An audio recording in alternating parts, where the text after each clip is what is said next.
Now let's go ahead and take a look at some of the knives that I picked up at the Blade Show and talk about those. Let's start out with this guy right here. This is one, just to catch your interest, that you may or may not be familiar with this brand. It's the White River Knife and Tool. Let me first talk about the show a little bit. Let me open the box up for you so you can stare at it for a minute. I went ahead and when I went to the show, this was my first Blade show, by the way. And at the Blade Show, I went around to almost every booth just to even look at what's going on. And this is what I got to tell you about the show. It's just amazing. Now, I've been to other industry shows in the past, and this is not my first show. I've been to shows like the NAMM show, which is based on the National Association of Music Merchants out in Anaheim, and it's 4 times bigger than the Blade Show in Atlanta. So when I went to the show and saw that the Blade Show was just in one big massive room, and that's not including the other exterior rooms that were used for all the awesome seminars, some of which I went to, I thought, I walked into it, I said, oh man, I'm going to be, done with this room in a couple hours, but boy, was I wrong. I went ahead and spent all day Friday from opening all the way to closing, and then I went ahead and spent most of Saturday there, and I'll tell you, I felt like I really barely got to take in everything. That one room was so huge and had so much to offer. So anyway, as I was going around, my only intent was to buy folding knives at the show. And what caught my eye were these kind of neck knives, fixed blade. And as I started going around, I made it a kind of a goal to go around to everybody and find which one I liked the best.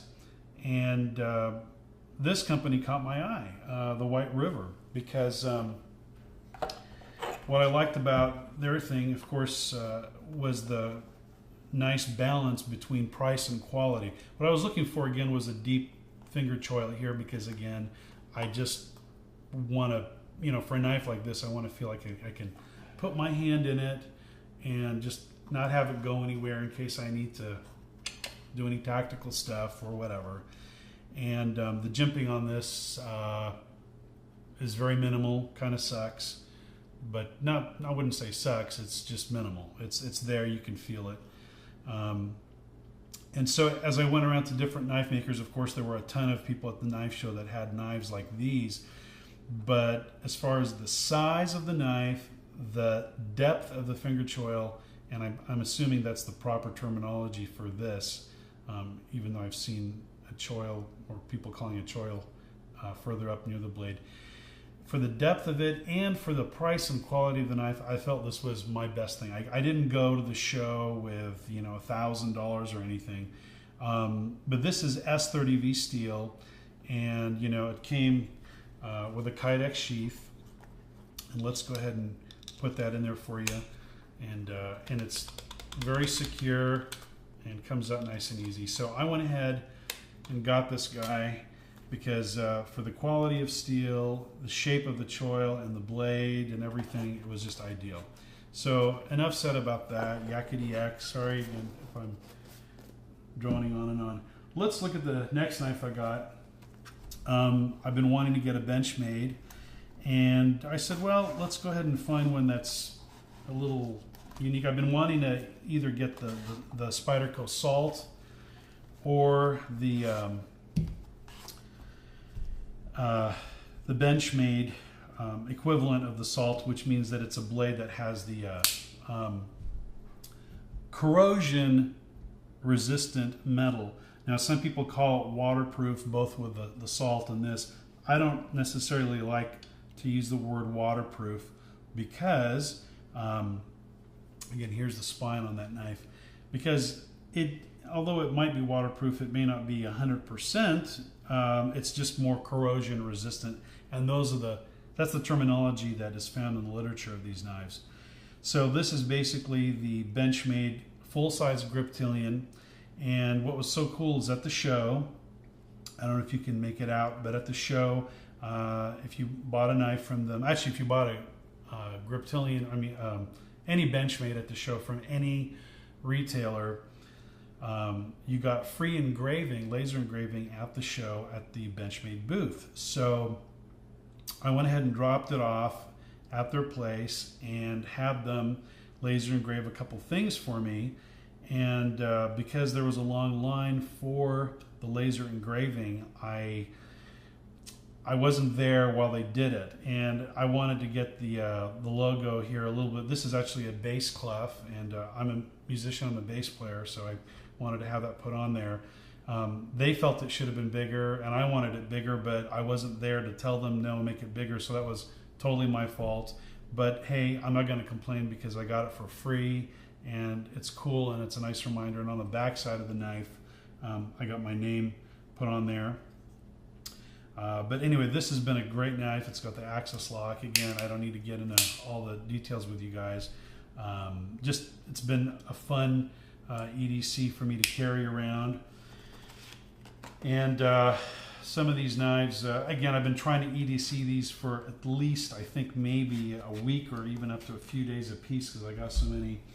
The next one I want to pull out for you, which I really just love, is the Paramilitary 2. And this knife for me, I have totally fallen in love with. It is every bit what people make it out to be. Super smooth, nice, great G10, fits my hand again. Here we go, another shot with the fitting. Again, the spine, you've seen this knife a million times. We don't need to spend time on it. This and my Kershaw Leek were probably the two sharpest knives that I got out of the box. I already cut myself on my thumb with this knife, and it's taken about a week and a half or so to heal. But I just love this knife. It's just perfect. I'm probably going to end up getting another one so I can beat it up and not feel bad about it. What else did I get here? Let's take a look. These were kind of cool. I bought a Spyderco Native for both myself and for my wife. I got one in pink for my wife, which is, I think, the breast cancer awareness knife, or the funds from it go to that, I believe. I really dug this knife. I kind of got it as a gentleman's, folder because it's all black again, and when I'm in situations like I'm playing at weddings and stuff, I'm wearing all black, and I want it to disappear so nobody really notices the clip on me and whatnot. Great knife, been loving it. Sharp again, like I said, I got one in pink for my wife. I also want to just say something about Spyderco. They were just fantastic people at the show. Very generous with their time. Gail, oh, by the way, they gave out these little pins. Show it through the plastic here. This is my first video, so I'm sure I'm blowing it as far as coming close and whatnot. I need to probably put it behind me. This is one that I got actually before the show, but I just wanted to show it. It's the Delica, and I love this knife again. The full flat ground is great. So going back to the people at Spyderco, they were extremely generous with their time, and Gail, who is one of the co-owners, went ahead and, here, while we're talking about Spyderco, we'll stay with them. She was very generous with her time. She gave me about a 30-minute sharpening lesson using the SharpMaker.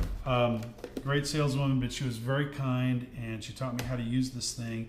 And yes, it is still in the box, and I'm not a douche, but I will take it out. I've been really busy and get to some sharpening. So she was, like I said, very generous, and just took me out and behind the booth just to set up a table and teach me that. So great people over there. So that's about it. Thank you, and again, please be kind. Don't tar and feather me, and have a great day. Leave your comments.